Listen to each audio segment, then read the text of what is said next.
नमस्कार मित्रांनो, P fact सफारीमध्ये आपलं सहर्ष स्वागत आहे. महाशिवरात्री विशेष या आपल्या सिरीजमध्ये आपण संपूर्ण शिवलीलामृत कथा स्वरूपात ऐकत आहोत. आजचा दिवस 6वा. आज आपण शिवलीलामृत 6वा अध्याय श्रवण करणार आहोत. या अध्यायात सोमवार व्रताची महिमा आणि सीमंतिनीची कथा सांगितली आहे. या अध्यायाचे पठण व श्रवण प्रत्येक स्त्रीने नित्य करावे. त्यामुळे सौभाग्य वाढते, मुलांचे आयुष्य वाढते आणि घरावर येणारी संकटे दूर होतात. या अध्यायात भगवान शंकरांची स्तुती केली आहे. ते भय नष्ट करणारे, भक्तांचे रक्षण करणारे, शांत, निर्विकार आहेत. जे कोणी मनापासून शिवभक्ती करतात त्यांच्या सांसारिक इच्छा पूर्ण होतात आणि शेवटी त्यांचे मन वैराग्याकडे वळते. सोमवार, शिवरात्र, प्रदोषव्रत करणाऱ्यांना शिवकृपा निश्चितच मिळते. सूत मुनी शौनकादींना सांगतात, आर्यावर्त देशात चित्रवर्मा नावाचा एक धर्मनिष्ठ, पराक्रमी आणि शिवभक्त राजा होता. तो प्रजेला पुत्रासारखे जपत असे आणि दुष्टांचा नाश करी. शिव व विष्णू यांची भक्ती त्याच्या जीवनाचा आधार होती. त्याला अनेक पुत्र झाले, पण कन्येचा अभाव होता. अनेक नवस केल्यानंतर त्याला एक अत्यंत सुंदर कन्या झाली. तिचे नाव सीमंतिनी ठेवले. ती लावण्य, चातुर्य, सद्गुण यांची मूर्ती होती. तिच्या जन्मावेळी ज्योतिषांनी भविष्य सांगितले की ती पृथ्वीवर दीर्घकाळ राज्य करेल. परंतु एका पंडिताने सांगितले की 14व्या वर्षी तिला वैधव्य येईल. हे ऐकून राजा व राणी अत्यंत दुःखी झाली. नंतर दुसऱ्या ब्राह्मणाने सांगितले की शिवभक्ती आणि सोमवार व्रत केल्यास हे संकट टळू शकते. सीमंतिनी अत्यंत सुंदर होती. तिचे रूप पाहून देव, गंधर्व, अप्सरा, पशु, पक्षी सर्व मंत्रमुग्ध होत. तिचे बोलणे मधुर, गायन दिव्य होते. ती सर्व कलांमध्ये निपुण होती. सीमंतिनी हळूहळू मोठी होऊ लागली. वैधव्याचे भविष्य कळल्यावर ती दुःखी झाली. मार्गदर्शनासाठी ती ऋषी याज्ञवल्क्यांची पत्नी मैत्री हिच्याकडे गेली आणि तिला म्हणाली, मी कोणते व्रत करू, कोणत्या देवाची पूजा करू जेणेकरून मला वैधव्य येणार नाही. मैत्रीने तिला सांगितले, तू सोमवार व्रत कर, शिवांची पंचाक्षरी मंत्राने भक्तिपूर्वक पूजा कर, ब्राह्मणांना भोजन घाल, दान कर, जागरण कर. हे व्रत कधीही सोडू नकोस. सीमंतिनीने सांगितल्याप्रमाणे सोमवार व्रत सुरू केले. ती दर सोमवारी शिवलिंगावर अभिषेक करत असे. गंध, अक्षता, पुष्प, धूप, दीप अर्पण करत असे. नैवेद्य, तांबूल, दान, ब्राह्मण भोजन करत असे. रात्र जागरण, कीर्तन, जप, प्रदक्षिणा करत असे. मैत्रिणीने या प्रत्येक पूजेमुळे काय फळ मिळते हेही सीमंतिनीला सांगितले. सीमंतिनीच्या अखंड शिवभक्तीमुळे तिचे वैधव्य टळले. पुढे जाऊन तिचा विवाह योग्य वराशी झाला. तिचे सौभाग्य अखंड राहिले. शिवकृपेने ती सुखी, समृद्ध आणि दीर्घायुषी झाली. थोड्याच दिवसांनी नैषद राजाचा नातू चित्रांगद नावाचा गुणी, धैर्यवान व तेजस्वी युवक सीमंतिनीसाठी वर म्हणून आणला गेला.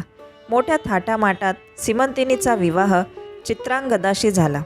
4 दिवस सतत अद्भुत असा विवाह सोहळा चालला. राजा चित्रवर्म्याने वरदक्षिणा म्हणून अपार धन, वस्त्रे, अलंकार, नवरत्ने दिली. राजा इतका उदार होता की त्याच्या दानामुळे दारिद्र्य जणू नष्टच झाले. याचक तृप्त झाले, भूमी हिरवीगार झाली. नैषदपुरीतील लोक सीमंतिनीचे चंद्रासारखे मुख पाहून आनंदित झाले. राजा चित्रवर्मा व सीमंतिनीचे जोडपे विष्णू लक्ष्मीप्रमाणे शोभून दिसत होते. एके दिवशी चित्रांगद सेवकांसह वनात शिकारीसाठी गेला. एवढ्यात त्याला एक सुंदर नौका दिसली. ती पाहून तो व काही सेवक त्या नौकेत बसले. ती नदी अत्यंत खोल होती. तिचा थांग कोणालाही लागत नसे. अचानक जोराचा वारा सुटला. नौका हलू लागली. सेवक ओरडू लागले, पण क्षणार्धात नौका बुडाली. मोठा आवाज झाला. काठावरची सेना घाबरली. चित्रांगद बुडाला हे समजताच सर्वत्र हाहाकार माजला. सेवक धावत जाऊन राजाला ही बातमी सांगतात. राजा चित्रवर्मा छाती बडवत यमुनाकाठी धावतो. सीमंतिनीही धावत येते. ते दृश्य पाहून ती जमिनीवर कोसळते. सीमंतिनीच्या दुःखाने पृथ्वी, पर्वत, वृक्ष, पशु, पक्षी सगळे जणू शोकाकुल झाले. ती मूर्छित पडली. तेवढ्यात चित्रांगदाची आई लावण्यवती तिथे आली. ती भूमीवर पडून शोक करत म्हणू लागली, हे यमुने, माझा एकुलता एक मुलगा तू का बुडवलास? माझ्या आयुष्याचा आधार तू हिरावून घेतलास. माझ्या पूर्वजन्मी मी कोणते पाप केले होते? ती स्वतःलाच दोष देत म्हणाली, कदाचित मी एखादे व्रत अपूर्ण ठेवले असेल, सोमवार व्रत मोडले असेल, शिवरात्री नियम तोडले असतील, संतांचा अपमान केला असेल, ब्राह्मणांचा घास काढला असेल, दान करताना अहंकार केला असेल. याच पापांमुळे हे संकट आले. या दुःखातून सावरत राजा चित्रवर्मा कुटुंबासह नगरात परत जातो. राज्यावर संकट येते. शत्रू हल्ला करतात. त्यांच्या हातातून राज्य जाते. इंद्रसेन व लावण्यवती देश सोडून निघून जातात. पण शत्रू त्यांना पकडून परत बंदिवान बनवतात. या सर्व भयानक संकटांतही सीमंतिनीने सोमवार व्रत सोडले नाही. ती अत्यंत श्रद्धेने शिवपूजन करत राहिली. ती नित्य शिवस्मरण करत असे. अशीच 3 वर्षे पूर्ण झाली. इकडे चित्रांगद यमुना नदीत बुडाल्यावर नागांनी त्याला पाताळलोकात नेले. तिथे अद्भुत लीला पाहून तो स्तब्ध झाला. तिथे त्याने पद्मिनी, हस्तिनी, चित्रिणी, शंखिनी अशा विविध दिव्य नागकन्या पाहिल्या. त्या अत्यंत सुंदर, चतुर व सुगंधी होत्या. पाताळलोक स्वर्गाहूनही अधिक रमणीय दिसत होता. तिथे नागराज तक्षक यांच्या दरबारात चित्रांगदाला नेण्यात आले. चित्रांगदाने साष्टांग नमस्कार करून त्यांची स्तुती केली. तक्षकाने त्याची विचारपूस केली. तेव्हा चित्रांगदाने आपण शिवभक्त असल्याचे सांगितले आणि शिवमहिमेचे तत्त्वज्ञान विस्ताराने सांगितले. तो म्हणाला, प्रकृती आणि पुरुष यांच्या इच्छेने हे संपूर्ण ब्रह्मांड निर्माण झाले आहे. ज्याच्या इच्छेने ब्रह्मांड निर्माण होते आणि नष्ट होते, जो पंचमहाभूतांचा आधार आहे, जो त्रिमूर्तींचा कारणभूत आहे, तो सदाशिव आम्ही भजतो. सूर्य, चंद्र, देव, दिशा, पृथ्वी, पाणी, वायू, आकाश सर्वत्र तोच व्यापलेला आहे. हे ऐकून नागराज तक्षक अत्यंत प्रसन्न झाला. त्याने चित्रांगदाला आलिंगन दिले आणि म्हणाला, देवांनाही दुर्लभ अशी सर्व संपत्ती इथे आहे. तू इथे सुखाने राहा. पण चित्रांगद म्हणाला, माझे माता पिता, पत्नी सीमंतिनी मला प्राणांपेक्षा प्रिय आहेत. माझी पत्नी 14 वर्षांची असून गुण व लावण्याची खान आहे. मला त्यांच्याशिवाय इथे राहणे शक्य नाही. हे ऐकून तक्षकाने चित्रांगदाला 12,000 नागांचे बळ, चिंतामणी, अमूल्य रत्ने, दिव्य वस्त्रे, अलंकार दिले आणि म्हणाला, तू जेव्हा माझे स्मरण करशील तेव्हा मी क्षणात तुझ्या मदतीला येईन. आणि चित्रांगद नागाच्या फण्यावर बसून यमुना तीरावर परत आला. त्याला पाताळात 3 वर्षे झाली होती. त्याचवेळी सीमंतिनी स्नानासाठी यमुना तीरावर आली होती. तिने एक दिव्य तेजस्वी पुरुष पाहिला. तो रत्नांनी मढलेला, मस्तकी नागफणा, गळ्यात मोत्यांच्या माळा, अंगावर दिव्य चंदन, सर्व दिशात सुगंध पसरवणारा होता. पशु, पक्षी, भ्रमर, देवता सर्व त्याच्याकडे आकर्षित होत होते. सीमंतिनी गोंधळून गेली. तो कोण आहे असा विचार करू लागली. तो जवळ येऊन म्हणाला, तू कोण आहेस? तुझी कथा सांग. सीमंतिनीने आपल्या जन्मापासूनची संपूर्ण कथा, पतीचे बुडणे, सासूसासऱ्यांची कैद, स्वतःचे दुःख, सर्व काही चित्रांगदाला सांगितले. बोलताना तिच्या डोळ्यातून अश्रू वाहू लागले. तेव्हा तिच्या सख्या म्हणाल्या, 3 वर्षांपूर्वी हिचा पती इथे यमुनेत बुडाला. हे ऐकून चित्रांगद अंतर्मुख झाला. तो म्हणाला, आम्ही सिद्ध पुरुष आहोत. आम्हाला भूत, भविष्य, वर्तमान कळते. तुझा पती जिवंत आहे. 3 दिवसात तू त्याला भेटशील. हे शिवसत्य आहे. त्याने तिला सांगितले, ही गोष्ट 3 दिवस कोणालाही सांगू नकोस. सीमंतिनीच्या मनात आशा निर्माण झाली. तिने भगवान शिव व पार्वती यांचे स्मरण केले. तिला त्या पुरुषावर अपार विश्वास वाटू लागला. ती म्हणाली, जर हे सत्य झाले तर मी 11 लक्ष दाम्पत्यांची पूजा करेन, बेलपत्र अर्पण करेन.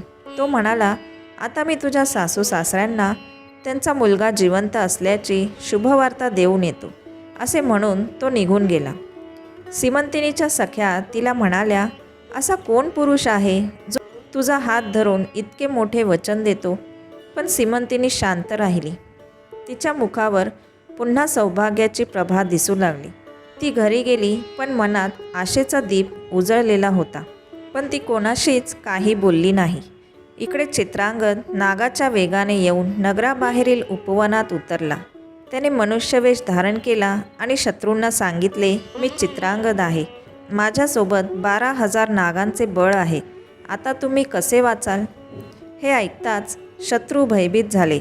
इंद्रसेन व लावण्यवतीला सिंहासनावर पुन्हा बसवावे असे ठरले.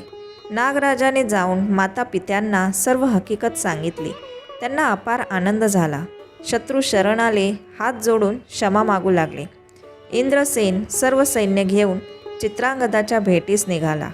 चित्रांगद माता पित्यांना पाहताच धावला. त्याने वडिलांचे चरण धरले. लावण्यवती धावत येऊन त्याच्या गळ्यात मिठी मारून म्हणाली, 14 वर्षांनी हरवलेले रत्न सापडले. आज मला नवे जीवन मिळाले. सर्व दिशातून राजा महाराजे भेटीस येऊ लागले. जसा हनुमान संजीवनी आणून लक्ष्मणाला जीवदान देतो, तसा आनंद सर्वत्र पसरला. चित्रांगद माता पित्यांसह नैषदपुरीत मिरवणुकीने निघाला. नगर सजवले गेले. ही वार्ता कळताच सेवक चित्रवर्म्याजवळ आले. राजा चित्रवर्मा आनंदाने अश्रू ढाळत धावून आला. जय जय शिव, उमा महेश म्हणत नाचू लागला. सीमंतिनीला बोलावण्यात आले. तिला दिव्य अलंकार घालण्यात आले. पुन्हा तिच्या गळ्यात मंगळसूत्र बांधले. कुंकुम, अंजन, हरिद्रा, फुले, चंदन लावले. नगरातील स्त्रिया तिला पाहण्यासाठी धावल्या. आईने तिला मिठीत घेत म्हणाली, तुझ्या सौभाग्याची गंगा आता अखंड वाहणार आहे. सोमवार व्रताचे फळ प्रकट झाले. 11 लक्ष दाम्पत्य पूजेचा संकल्प पूर्ण होणार होता.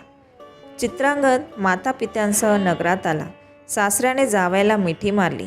देवांनी पुष्पवृष्टी केली. पुन्हा विवाह सोहळा थाटात झाला. नंतर एकांतात चित्रांगदाने सीमंतिनीला पाताळलोकातील अलंकार दिले. तिच्या अंगावर नवरत्नांची प्रभा झळकली. पाताळलोकाचा दिव्य सुगंध दरवळू लागला. त्याने सीमंतिनीला पाताळलोकातली सगळी हकीकत सांगितली. नंतर इंद्रसेन नैषदपुरीला परत गेला.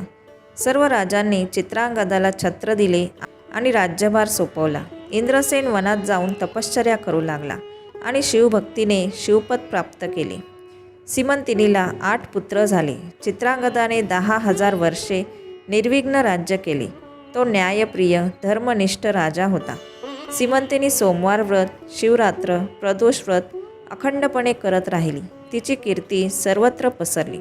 इथेच 6वा अध्याय समाप्त होतो. या अध्यायाचे पठन केल्याने सौभाग्य वाढते, हरवलेला पती परत मिळतो, आयुष्य, आरोग्य, ऐश्वर प्राप्त होते, शत्रूंचा नाश होतो, सर्व संकटे दूर होतात. जो मनोभावे सोमवार व्रत करतो व ही कथा श्रवण पठन करतो, त्याला शिवकृपा निश्चित प्राप्त होते. श्री सांब सदाशिवार्पणमस्तु. ओम नमः शिवाय. ओम नमः शिवाय. ओम नमः शिवाय. ओम नमः